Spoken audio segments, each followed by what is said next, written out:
glória a Deus, graça e paz em nome de Jesus. Você chegou ao final do seu curso, Sua Nova Vida em Cristo, 14ª aula da Sua Nova Vida em Cristo, a primeira fase do curso de discipulado, ao qual hoje nós vamos estar falando sobre o discípulo e o evangelismo. Discípulo e o evangelismo. A palavra de Deus em Marcos capítulo 16, verso 15 nos diz assim: E disse-lhes, ide por todo o mundo e pregai o evangelho a toda criatura.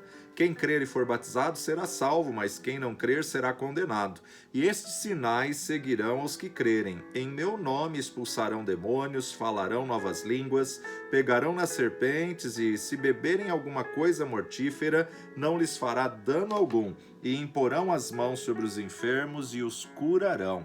Olha só, aqui é a grande comissão do nosso Mestre, a grande comissão do nosso Senhor Jesus Cristo. Você foi alcançado pelo amor de Deus, a graça de Deus chegou até você e a partir do momento que você foi alcançado, você se torna um instrumento de Deus para alcançar aos outros. Cada um de nós temos a responsabilidade de falar a respeito de Cristo aos perdidos. Essa ordenança não é só para aquele que tem um chamado específico, mas para todo aquele que nele crê. A humanidade precisa conhecer a sua condição de pecadores perdidos e o plano de Deus para a sua salvação. A humanidade precisa entender que em nenhum outro nome há salvação. Atos dos Apóstolos, capítulo 4, versículo 12, nos diz assim: E em nenhum outro há salvação, porque também debaixo do céu nenhum outro nome há dado entre os homens pelo qual devamos ser salvos. Em nenhum outro há salvação. O mundo precisa saber disso. O que é evangelismo? Certamente você já ouviu essa expressão, certamente você conhece essa expressão sobre evangelismo. Cada um de nós fomos alcançados pela graça de Deus através da magnífica obra do Espírito Santo de Deus. Evangelismo é o emprego da palavra de Deus para todo o cristão, ou seja, com um sincero desejo no coração de ganhar almas para Cristo em todos os lugares, em todo o tempo e por todos os meios. Cada cristão autêntico tem o privilégio de evangelizar. Todos os crentes estão autorizados e nomeados para essa nobre tarefa. Em suma, evangelizar é pregar o evangelho, como nos diz esse texto. Ide por todo mundo e pregai o evangelho a toda criatura. Evangelizar é pescar novas vidas. Mateus capítulo 4, versículo 19, nos diz assim: E disse-lhe Jesus, vinde após mim e eu vos farei pescadores de homens. Pescadores de homens. Evangelizar é procurar os perdidos. Mateus capítulo 18, verso 11. Mateus 18, 11. Porque o Filho do Homem veio salvar o que se tinha perdido.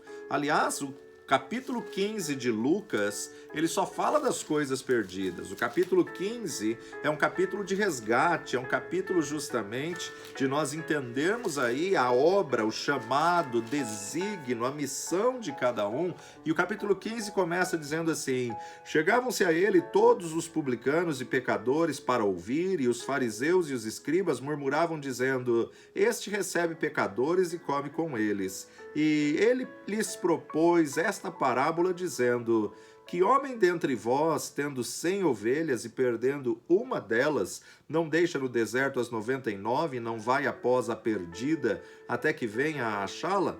E achando-a, a põe sobre os seus ombros, cheio de júbilo, e chegando à sua casa, convoca os seus amigos e vizinhos, dizendo-lhes: Alegrai-vos comigo, porque já achei a minha ovelha perdida. Digo-vos que assim haverá alegria no céu por um pecador que se arrepende, mais do que por 99 justos que não necessitam de arrependimento. Ou, qual a mulher que, tendo 10 dracmas, se perder uma dracma, não se acende a candeia e varre a casa e busca com diligência até a achar? e achando-a convoca as amigas e vizinhas, dizendo: alegrai-vos comigo, porque já achei a dracma perdida. Assim vos digo que há alegria diante dos anjos de Deus por um pecador que se arrepende. E disse: um certo homem tinha 2 filhos, e o mais moço deles disse ao pai: pai, dá-me a parte da fazenda que me pertence. E ele repartiu por eles a fazenda. E poucos dias depois, o filho mais novo, ajuntando tudo, partiu para uma terra longínqua e a desperdiçou a sua fazenda, vivendo dissolutamente. E havendo ele gastado tudo, houve naquela terra uma grande fome e começou a padecer necessidades. E foi e chegou-se a um dos cidadãos daquela terra, o qual o mandou para os seus campos a apacentar porcos. E desejava encher o seu estômago com as bolotas que os porcos comiam, e ninguém lhe dava nada. E caindo em si, disse: quantos trabalhadores de meu pai têm abundância de pão, e eu aqui pereço de fome? Levantar-me-ei e irei ter com meu pai, e dir-lhe-ei: pai, pequei contra o céu e perante ti. Já não sou digno de ser chamado teu filho. Faz-me como um dos teus trabalhadores. E levantando-se foi para o seu pai, e quando ainda estava longe, viu o seu pai, e se moveu de íntima compaixão, e correndo lançou-lhe ao pescoço e o beijou. E o filho lhe disse: pai, pequei contra o céu e perante ti, já não sou digno de ser chamado teu filho. Mas o pai disse aos seus servos: trazei depressa a melhor roupa e vestilho, e ponde-lhe o anel na mão, as sandálias nos pés, trazei o bezerro cevado e matai, e comamos, alegremo-nos, porque este meu filho estava morto e reviveu, tinha se perdido e foi achado, e começaram a alegrar-se. Nós observamos aqui no capítulo 15, o capítulo das coisas perdidas, né? Um homem que tinha 100 ovelhas, perdeu uma, deixou as 99 guardadas e foi em busca daquela ovelha. Uma mulher que tinha 10 dracmas, perdeu uma e varreu diligentemente a casa, acendeu a candeia e encontrou a dracma perdida. Mas um homem que tinha 2 filhos e um saiu de casa, ele não foi atrás, porque ele deixou esse garoto tomar a decisão de voltar para os braços do pai. A ovelha e a dracma são coisas inanimadas, irracionais, mas ao homem o Senhor deu livre-arbítrio de poder decidir, de poder tomar essa decisão. Por mais que o pai queria ter o filho junto consigo, ele deixou o momento do filho voltar para os braços do pai. Graças a Deus que deu tempo, graças a Deus que ele teve essa oportunidade. Então, evangelizar é pregar, é pescar, é procurar os perdidos, é livrar da morte. Provérbios capítulo 24, versículo 11, Provérbios 24, 11 nos diz: livra os que estão destinados à morte e salva os que são levados para a matança, se os puderes retirar. Uma vez que Adão pecou, todos pecaram e destituídos estão da glória de Deus. O destino da humanidade é inferno, mas porque Deus amou o mundo de tal maneira, ele dá uma chance, uma oportunidade, passar pela porta que é Cristo. O mundo precisa saber disso. Evangelizar é cuidar das almas. Salmo 142, Salmo 142, versículo 4 nos diz assim: olhei para a minha direita e vi, mas não havia quem me conhecesse. Refúgio me faltou, ninguém cuidou da minha alma. Então, em primeiro lugar, o ganhador de almas, ele precisa ter uma experiência da salvação. Ele precisa ter um encontro com Cristo para se tornar ganhador de almas. Segundo Timóteo, capítulo 1, verso 12, Paulo diz: por cuja causa padeço também isto, mas não me envergonho, porque eu sei em quem tenho crido e estou certo de que é poderoso para guardar o meu depósito até aquele dia. Eu sei em quem tenho crido e estou certo de que é poderoso para guardar o meu depósito até aquele dia. Se o crente não tem convicção plena da sua própria salvação, como ele poderá convencer os outros? Ele tem que ter a convicção plena e a certeza da salvação, porque a palavra de Deus nos diz: a saber se com a tua boca confessares e em teu coração creres que Deus ressuscitou Jesus dos mortos, será salvo. Então, agora você é uma testemunha viva de Cristo. Por que e quando devemos evangelizar? Em primeiro lugar, todos precisam de um Salvador.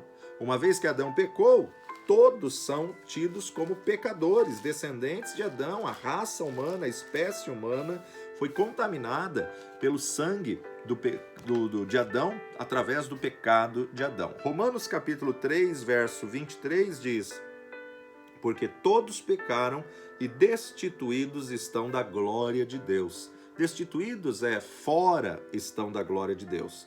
Mas verso 24 nos diz: sendo justificados gratuitamente pela sua graça, pela redenção que há em Cristo Jesus. Glória a Deus por isso. Ou seja, o homem ficou impossibilitado de permanecer na presença do Criador. Com a entrada do pecado no mundo, Satanás tornou-se o Deus deste século e o príncipe deste mundo. O pecador está preso pelos laços do diabo, dominado e entregue a toda sorte de iniquidades, transgressões, pecados e mazelas. Portanto, necessita urgentemente de um Salvador. Você agora é portador dessa mensagem preciosa e que propicia remissão e regeneração. Na verdade, que nós temos essa palavra, né? E na verdade, essa palavra vai propiciar essa regeneração ao mais vil pecador. O homem só poderá crer depois de ouvir a palavra de Deus. Romanos capítulo 10, verso 14, Paulo nos diz: como, pois, invocarão aquele em quem não creram? E como crerão naquele de quem não ouviram? E como ouvirão se não há quem pregue? E como pregarão se não forem enviados? Como está escrito: quão formosos os pés dos que anunciam a paz, dos que anunciam coisas boas. Mas nem todos obedecem ao evangelho, pois Isaías diz: Senhor, quem creu na nossa pregação? De sorte que a fé é pelo ouvir e o ouvir pela palavra de Deus. Enquanto não crer que Jesus Cristo é o Filho de Deus e que ele veio em carne e sangue a este mundo, foi morto, morreu e ao terceiro dia ressuscitou, enquanto o homem não declarar Jesus como seu Senhor, ele ainda vai estar perdido. Olha só, o diálogo de Jesus no capítulo 3 de João capítulo 3, ele está conversando com Nicodemos. É um capítulo muito propício para a salvação, mas vamos direto ao versículo 13. Ora, ninguém subiu ao céu senão o que desceu do céu, o Filho do Homem que está no céu. E como Moisés levantou a serpente no deserto, assim importa que o Filho do Homem seja levantado, para que todo aquele que nele crê não pereça, mas tenha a vida eterna. Porque Deus amou o mundo de tal maneira que deu o seu Filho unigênito, para que todo aquele que nele crê não pereça, mas tenha a vida eterna. Porque Deus enviou o seu Filho ao mundo, não para que condenasse o mundo, mas para que o mundo fosse salvo por ele.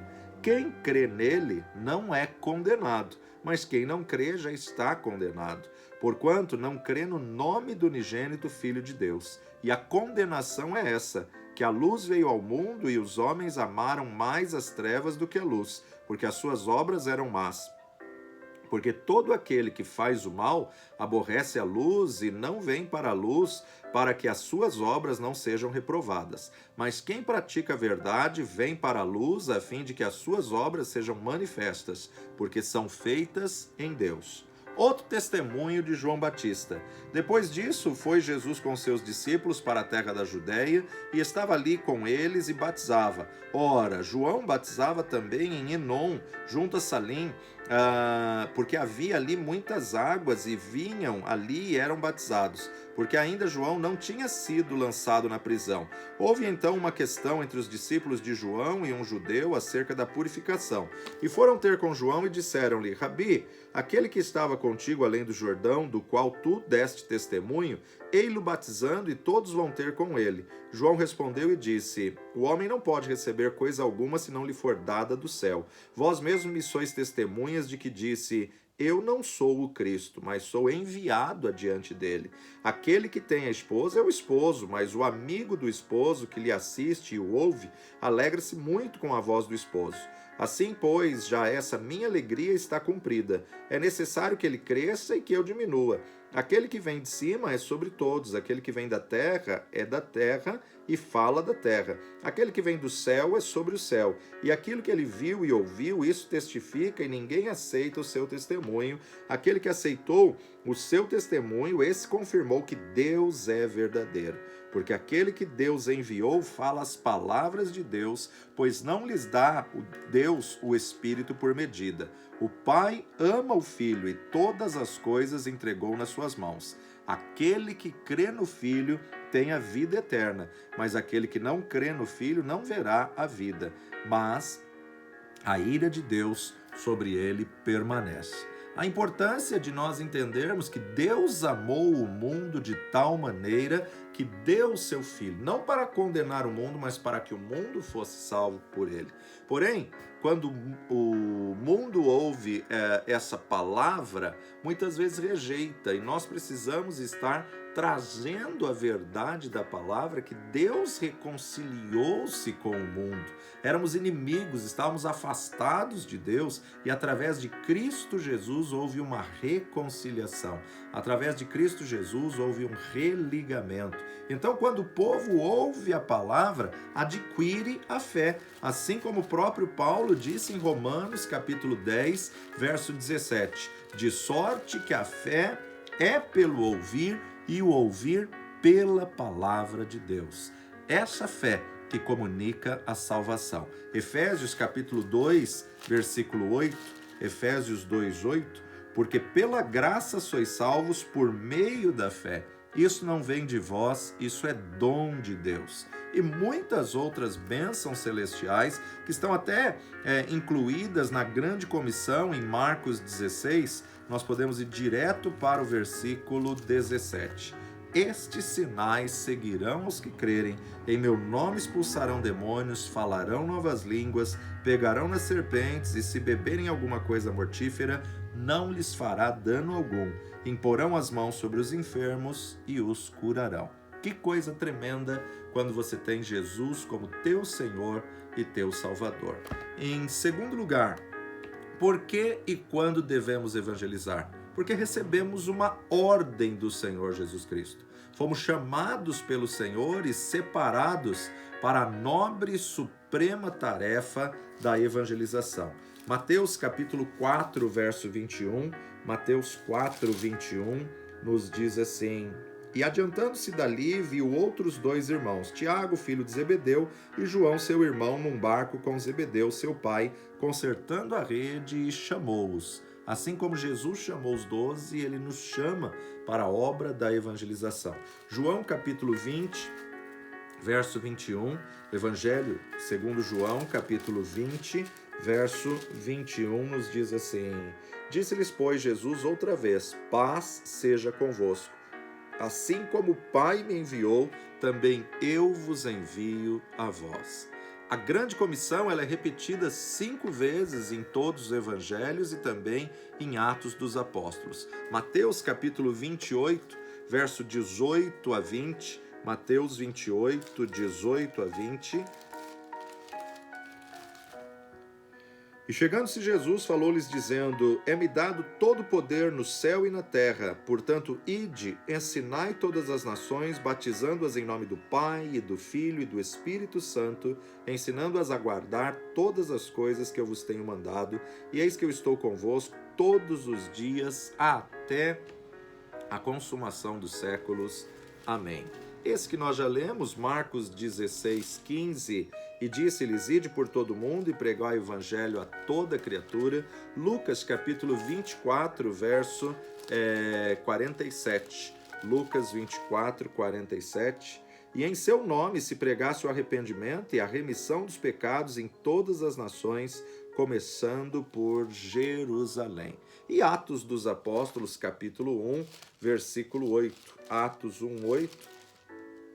Mas recebereis a virtude do Espírito Santo que há de vir sobre vós, e ser-me-eis testemunhas tanto em Jerusalém, como em toda a Judéia e Samaria, e até os confins da terra.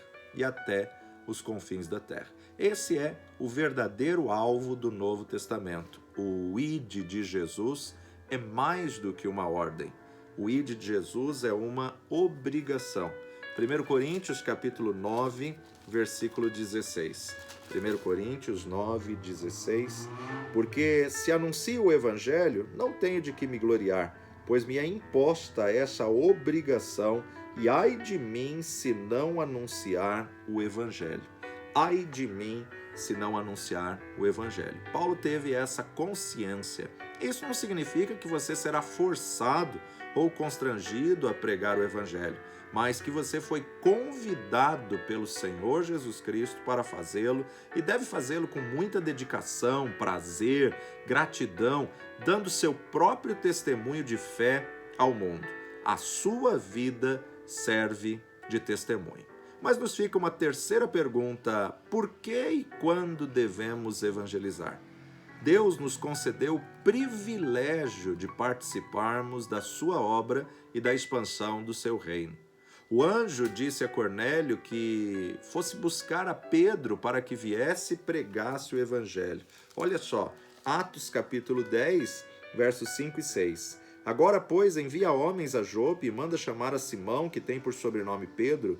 Este está com um certo Simão curtidor, que tem a casa junto ao mar. Ele te dirá o que deves fazer. Os anjos não podem pregar devido à sua condição de serem seres espirituais, mas o cristão ele tem a plena condição de realizar essa obra. A proclamação do evangelho é um privilégio que Deus concedeu a homens com o fim de se adquirir galardões. A salvação é dádiva que o Senhor concedeu aos homens, mas o galardão é recompensa que o crente obtém mediante a sua atividade na obra de Deus. E em quarto lugar, o tempo de Deus é agora, é sempre presente. Atos capítulo 17, verso 30. Mas Deus, não tendo em conta os tempos da ignorância, anuncia agora a todos os homens e em todo lugar que se arrependam. Anuncia agora. 2 Coríntios capítulo 6, versículo 2. Segunda carta de Paulo aos Coríntios, 6, 2. Porque diz, ouvi-te em tempo aceitável e socorri-te no dia da salvação. Eis aqui agora o tempo aceitável, eis aqui agora o dia da salvação. Por que agora? Agora estamos vivos. Não sabemos quando seremos recolhidos pelo Senhor. Então, não sabemos quando o Senhor virá nas nuvens em glória. Nós devemos fazer a obra de Deus enquanto é dia, conforme está registrado em João capítulo 9, Evangelho de João, capítulo 9, verso 4, Jesus diz: convém que eu faça as obras daquele que me enviou enquanto é dia. A noite vem, quando ninguém pode trabalhar. Então, hoje, em nosso país, nós ainda temos plena liberdade de pregarmos o evangelho em todos os lugares. Não sabemos quanto tempo ainda teremos essa total liberdade. Entretanto, nós temos visto muitos e muitos países que essa liberdade está sendo restringida, em outros totalmente cassada, onde muitos ficam impossibilitados de pregar o evangelho. Devemos evangelizar todos os dias, aproveitar todas as oportunidades. A Bíblia recomenda que preguemos a palavra de Deus a tempo e fora de tempo. Esse foi o conselho de Paulo a Timóteo, que é o conselho de Paulo a nós. Segundo Timóteo, capítulo 4, verso 2. Que pregues a palavra, instes a tempo e fora de tempo. Redarguas, repreendas, exortes com toda longanimidade e doutrina. Porque virá tempo em que não sofrerão a sã doutrina, mas tendo comichão nos ouvidos, amontarão para si doutores conforme as suas próprias concupiscências. Então, temos que aproveitar e evangelizar a tempo e fora de tempo. Segundo lugar, onde devemos evangelizar? Nem todos os lugares podemos fazer cultos ou mensagem, pregações, mas ganhar almas individualmente, sim, podemos e devemos. Então nós devemos evangelizar nos cultos. Após a pregação e o apelo, os ganhadores de alma deverão estar atentos para levar aos ouvintes uma palavra amiga e sincera. Existem pessoas que, mesmo sendo convencidas pelo Espírito Santo, precisam da ajuda para fazer a sua decisão. Muitos têm dúvidas, têm temores e diversas dificuldades internas, e nessas horas uma palavra de encorajamento é decisiva. Em segundo lugar, onde devemos evangelizar? Nos lares.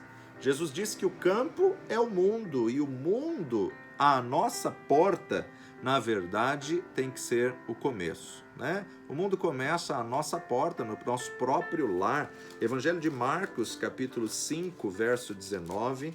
Marcos 5, 19. O texto nos diz assim: Jesus, porém, não lhe permitiu, mas disse-lhe: vai para a tua casa, para os teus, anuncia-lhes quão grande coisa o Senhor te fez e como teve misericórdia de ti. O endemoniado gadareno que queria seguir Jesus, ser um discípulo de Jesus, ele falou: não, volta para a tua casa e anuncia o que Deus fez na tua vida. Os crentes primitivos, eles evangelizavam de casa em casa. Atos dos Apóstolos, capítulo 20, verso 20, nos diz assim: como nada que útil seja, deixei de vos anunciar e ensinar publicamente e pelas casas. Muitas igrejas que hoje são grandes começaram em casas particulares, começaram como pontos de pregação. Em terceiro lugar, onde devemos evangelizar? No trabalho. Jesus chamou seus discípulos quando eles estavam ocupados em seus trabalhos habituais. Olha só, Marcos capítulo 1, verso 16 a 19. Marcos 1, 16. E andando junto ao mar da Galileia, viu Simão e André, seu irmão, que lançavam rede ao mar, pois eram pescadores, e Jesus lhes disse: vinde após mim, e eu farei que seja pescadores de homens. Deixando logo as suas redes, o seguiram. Passando dali um pouco mais adiante, viu Tiago, filho de Zebedeu, e João, seu irmão, que estavam no barco consertando as redes, e logo os chamou, e eles, deixando seu pai Zebedeu no barco, com os empregados, foram após ele. Mateus capítulo 9, verso 9. E Jesus, passando adiante dali, viu assentado na alfândega um homem chamado Mateus, e disse-lhe: segue-me, e ele, levantando-se, o seguiu. Então devemos anunciar a tempo e fora de tempo, seja na casa, seja no culto, seja no trabalho. Nem sempre é possível evangelizar no trabalho, mas a mensagem que fala mais forte ao coração do ímpio é a própria vida de quem prega. A palavra de Deus nos diz que as nossas vidas são cartas vivas lidas todos os dias pelos homens. E tem pessoas que o único evangelho que eles vão ouvir é a tua vida como carta viva, como testemunho vivo. Portanto, um bom testemunho constitui-se uma poderosa mensagem. Mas também devemos evangelizar os hospitais, asilos, orfanatos, Fundação Casa, penitenciária ou outras instituições. A primeira providência é procurar obter a autorização para realizar o trabalho que se pretende fazer. Há pessoas que, em boas condições de saúde ou em plena liberdade, jamais ouviriam o Evangelho, mas estão confinados num local e não podem sair, e nessas circunstâncias, normalmente se costuma ouvir de boa mente. Nunca discuta pontos doutrinários ou religião, mas lembre-se, o seu objetivo é anunciar a Cristo. Porque, na verdade, temos que anunciar a Cristo em todos os lugares. O convite da salvação destina-se a todas as pessoas em todos os lugares, independente de cor, credo, religião, raça, cultura ou posição social. O Senhor Deus quer que a sua mensagem, as boas novas de salvação, o Evangelho, atinja toda criatura, a todas as nações, a todo o mundo, a todas as aldeias. Mateus capítulo 9, verso 35. Mateus 9, 35. E percorria Jesus todas as cidades e aldeias, ensinando nas sinagogas deles e pregando o evangelho do reino e curando todas as enfermidades e moléstias entre o povo. A todo lugar. Atos dos Apóstolos, capítulo 17, verso 30. Mas Deus, não tendo em conta os tempos da ignorância, anuncia agora a todos os homens em todo lugar que se arrependam. Ele amou o mundo e Ele quer homens de toda tribo, língua, raça, povo e nação. Apocalipse, capítulo 5, verso 9, Apocalipse, capítulo 5, verso 9.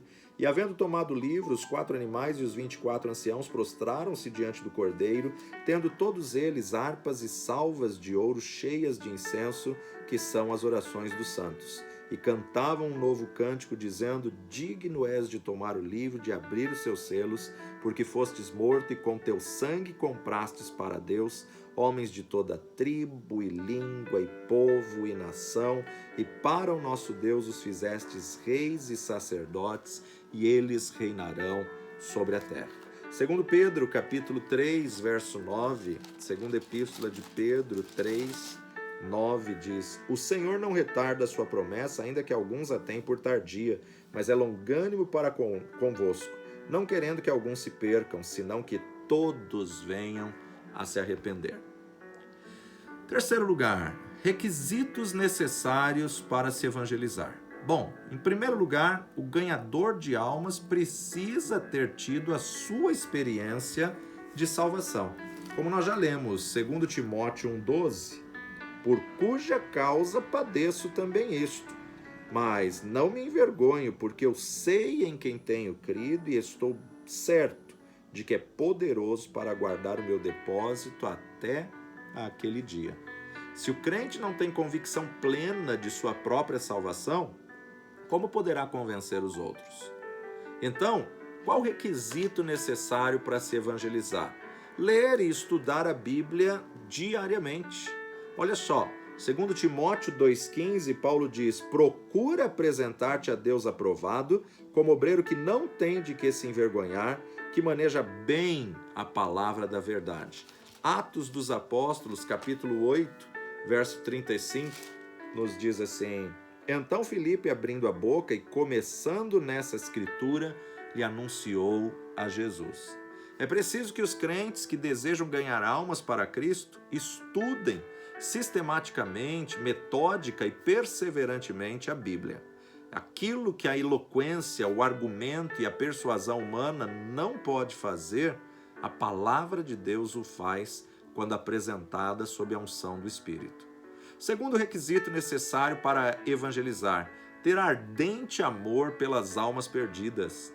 O evangelismo na igreja primitiva era caracterizado pelo esforço constante dos crentes no cumprimento do ID de Jesus. Nem as proibições e nem as prisões e nem as ameaças de morte puderam deter aqueles irmãos que, inflamados pelo poder de Deus e pelo amor às almas perdidas, em nada tiveram suas vidas por preciosa, contanto que pudesse cumprir com alegria a sublime missão que lhes fora dada pelo Mestre. Atos capítulo 4, verso 18. E chamando-os, disseram-lhe que absolutamente não falasse nem ensinasse no nome de Jesus. Respondendo, porém, Pedro e João lhes disseram: julgais vós se é justo diante de Deus ouvir-vos antes a vós do que a Deus? Porque não podemos deixar de falar do que temos visto e ouvido. Atos capítulo 5, versos 17 a 20. E levantando-se o sumo sacerdote e todos os que estavam com ele, e eram eles da seita dos saduceus, encheram-se de inveja e lançaram mão dos apóstolos e os puseram na prisão pública.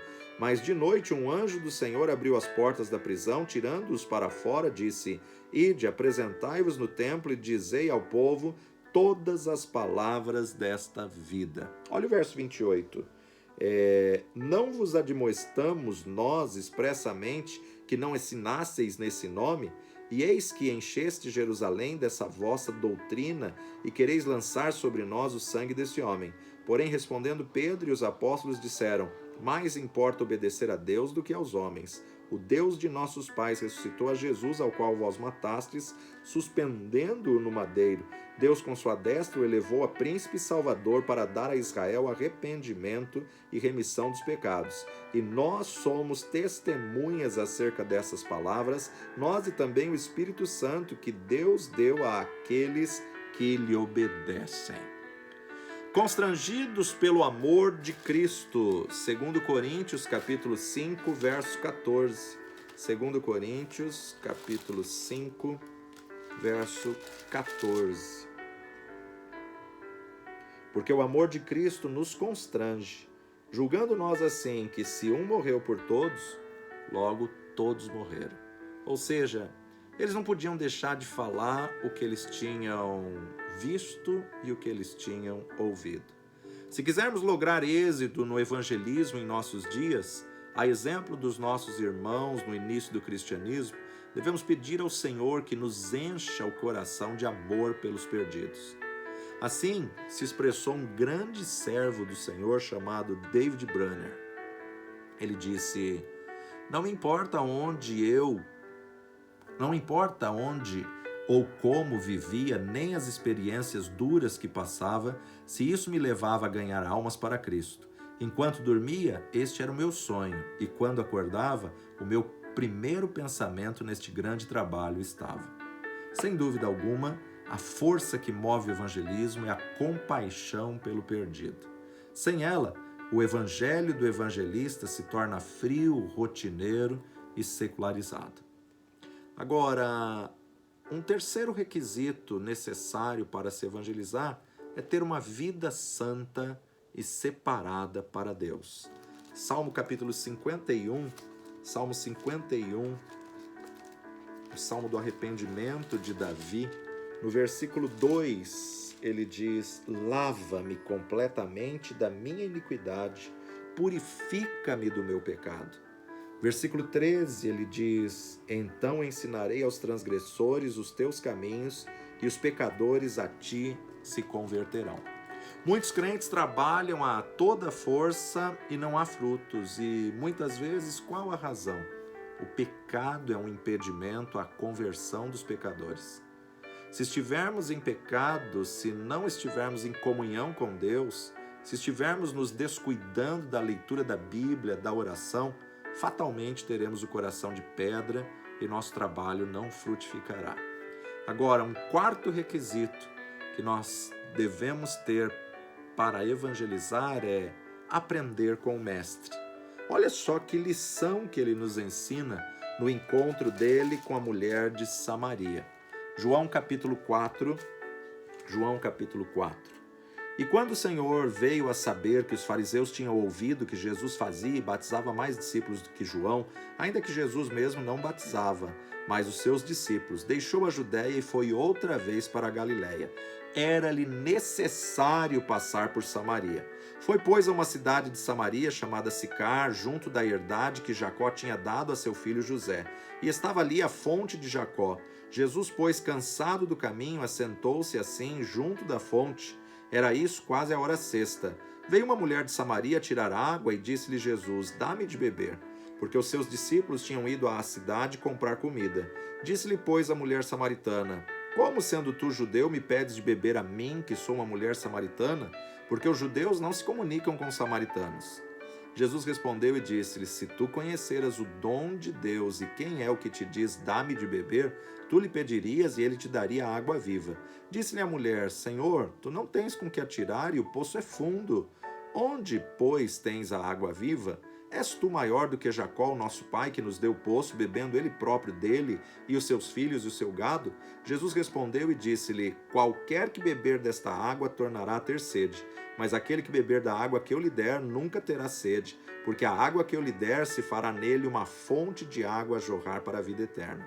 Disse-lhe a mulher: Senhor, dá-me dessa água, para que não mais tenha sede e não venha aqui tirá-la.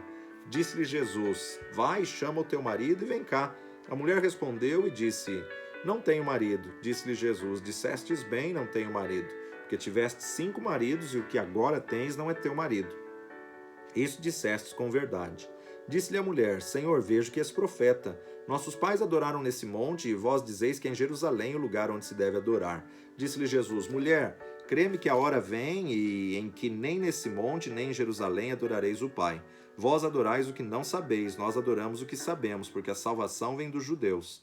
Mas a hora vem e agora é em que os verdadeiros adoradores adorarão o Pai em espírito e em verdade, porque o Pai procura a tais que assim o adorem.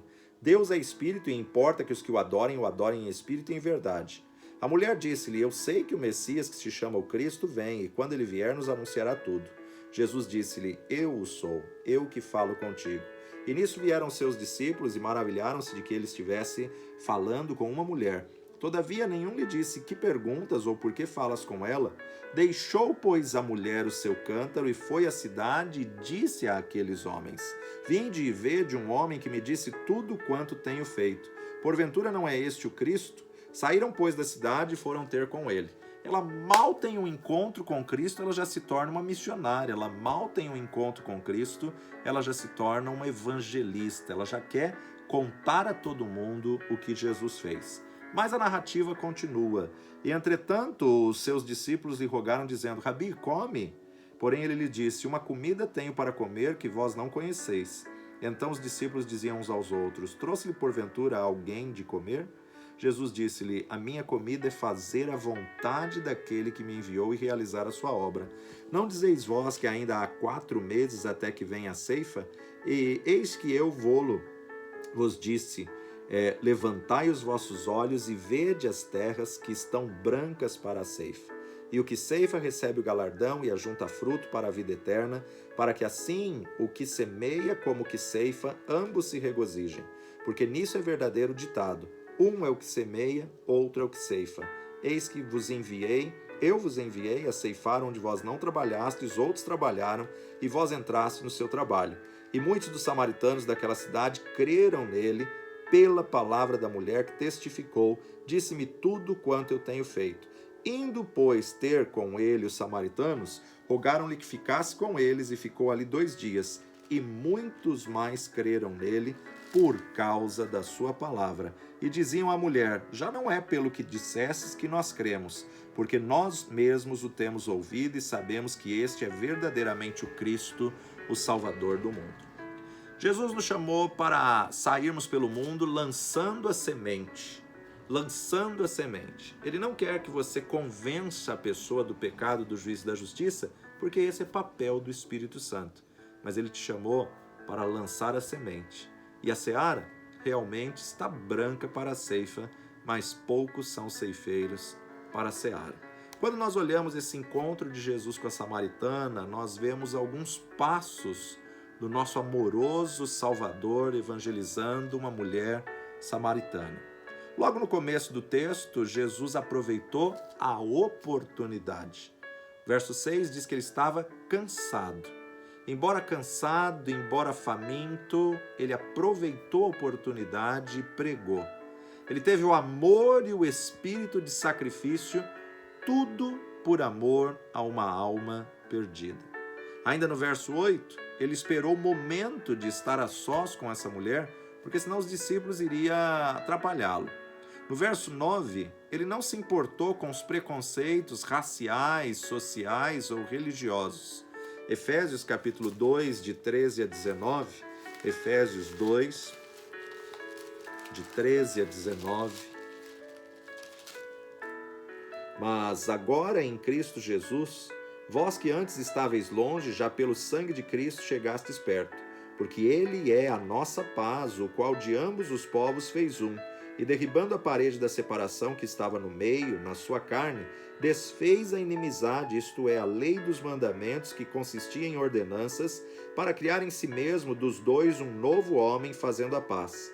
E pela cruz, reconciliar ambos com Deus em um corpo, matando com elas inimizades. E vindo, ele evangelizou a paz a vós que estáveis longe e aos que estavam perto, porque por ele ambos temos acesso ao Pai em um mesmo Espírito. Assim que já não sois estrangeiros nem forasteiros, mas concidadãos dos santos e da família de Deus. O nosso Redentor reatou aquilo que o pecado havia desligado, afastado. Ainda no diálogo com a samaritana, ele entrou logo no assunto da necessidade espiritual daquela mulher, no versículo 7. Veio uma mulher de Samaria tirar água e ele disse: dá-me de beber. Interessante que ela estava falando algo natural e ele partiu para um diálogo espiritual. Ele não se afastou do assunto da salvação e nem se desviou do seu objetivo, que a gente pode ver dos versos 9 a 13. Até tocar na ferida. Vai chamar teu marido. Não tenho marido. Dissestes bem e dissestes com verdade, porque tiveste 5 e esse que agora você está não é teu. Mestre, vejo que és profeta. Jesus fez a samaritana entender que ela era uma pecadora, ela reconhecer o seu pecado. Mas no verso 18, ele não atacou seus defeitos e nem a condenou. Jesus mostrou compaixão e interesse na vida dessa mulher. Então nós precisamos entender que não devemos pregar mostrando o erro, a falha, a distorção que a pessoa está vivendo. Temos que pregar anunciando a verdade. Conhecereis a verdade e a verdade vos libertará. Um quinto requisito necessário para se evangelizar é ser cheio do Espírito Santo. A ordem de Jesus à igreja, Mateus capítulo 28, versículo 20. Evangelho segundo Mateus, capítulo 28, verso 20. Ensinando-as a guardar todas as coisas que eu vos tenho mandado, e eis que eu estou convosco até a consumação dos séculos. Amém. Ele ordena: ficai em Jerusalém até que do alto sejais revestidos de poder. Para pregar, para ser testemunho, você tem que estar cheio do Espírito Santo de Deus. Para pregar o Evangelho, está intimamente ligado à necessidade do verso 18 e 19. Chegando-se Jesus, falou-lhes dizendo: é-me dado todo o poder no céu e na terra. Portanto, ide, ensinai todas as nações, batizando-as em nome do Pai e do Filho e do Espírito Santo. Essa promessa foi cumprida na pessoa do Espírito Santo. A presença de Jesus com os discípulos foi trocada pela onipresença do Espírito Santo que está em toda parte. Lucas capítulo 24, verso 49. Lucas 24, 49. E eis que sobre vós envio a promessa do meu Pai. Ficai, porém, na cidade de Jerusalém, até que do alto sejais revestidos de poder. Atos 1:8. Atos 1:8. Mas recebereis a virtude do Espírito Santo, que há de vir sobre vós, e ser-me-eis testemunhas, tanto em Jerusalém como em toda a Judéia e Samaria e até aos confins da terra. Então, é o Espírito Santo que capacita o crente e que dá direção para a obra da evangelização. Como discípulo de Jesus e pregador do Evangelho, você precisa estar plenamente convicto que fora de Jesus Cristo não há esperança, não há remédio e nem solução para as almas. E os crentes têm esse poder. Deixar de partilhá-lo é contribuir para que as almas se percam. Como ouvirão se não há quem pregue? Para podermos evangelizar apaixonadamente, nós precisamos ter a capacidade de ver as multidões como que através dos olhos de Jesus, como ovelhas sem pastor, desgarradas, errantes e sofredoras. E se assim não for, o nosso trabalho de evangelização se tornará frio, rotineiro ou secularizado, pecando por excesso da organização por um lado e por outro, pela falta de amor e da unção do Espírito Santo. Deus nos deu o ministério da reconciliação e também colocou em nós a palavra da reconciliação, de sorte que nós somos embaixadores da parte de Cristo. Olha o que Paulo vai dizer na segunda carta aos Coríntios, capítulo 5, verso 18 a 20. E tudo isso provém de Deus, que nos reconciliou consigo mesmo por Jesus Cristo e nos deu o ministério da reconciliação. Isto é, Deus estava em Cristo reconciliando consigo o mundo, não lhe imputando os seus pecados, e pôs em nós a palavra da reconciliação. De sorte que somos embaixadores da parte de Cristo, como se Deus por nós rogasse. Rogamos-vos, pois, da parte de Cristo, que vos reconcilieis com Deus. Através de Cristo Jesus, nós somos reconciliados para reconciliar o mundo com Deus.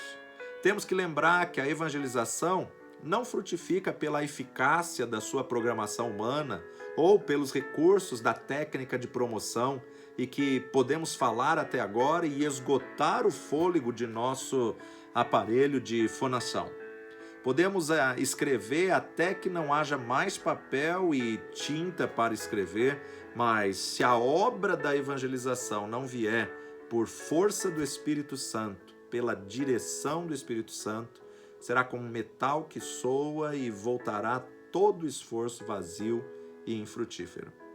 Quando surgem tantas teorias, ideologias e tantas correntes, as mais variadas, uma verdadeira confusão de doutrinas sobre a salvação, havemos de voltar a essas estacas basilares do Evangelho de Cristo e de nos lembrar de que só pelo poder do Espírito Santo podemos anunciar o Evangelho.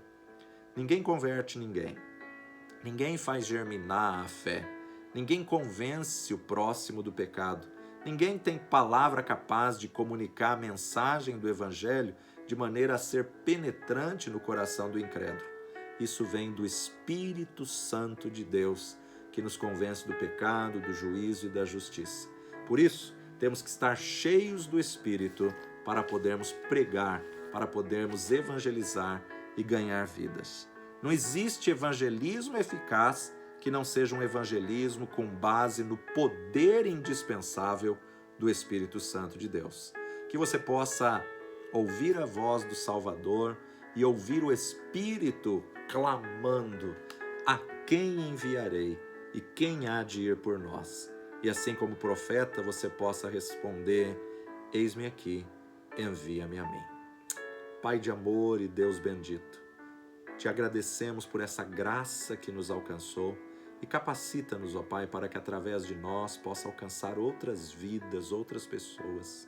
Te louvamos por essa vida que tomou a decisão por Jesus e que a cada dia possa conhecer a Tua verdade, a Tua palavra e ter uma experiência com Teu Santo Espírito na sua nova vida em Cristo. Guarda que nunca venha se desviar nem para a direita, nem para a esquerda, mas que possa permanecer firmado na rocha até aquele grande dia, quando a trombeta soar e subirmos em glória nas nuvens contigo. No nome precioso de Jesus. Amém e amém. Grande parte do nosso discipulado dessas 14 aulas foram dessa revista, Discipulado da CPAD, volume 1, Discipulado da CPAD, volume 1. Mas tem muito mais para aprender da verdade da palavra de Deus. Fique firme, continue buscando a verdade, continue lendo a palavra, continue orando, continue buscando a presença e a plenitude do Espírito Santo de Deus na tua vida, para que a cada dia você possa desfrutar da sua nova vida em Cristo. Deus te abençoe e obrigado por acompanhar as aulas até aqui. E se teve dúvida em alguma, volta nelas e ouça quantas vezes necessárias no nome de Jesus. Deus te abençoe, um forte abraço e parabéns pela sua decisão de ter Jesus como teu único e suficiente Senhor e Salvador da sua vida. Deus te abençoe e até a próxima.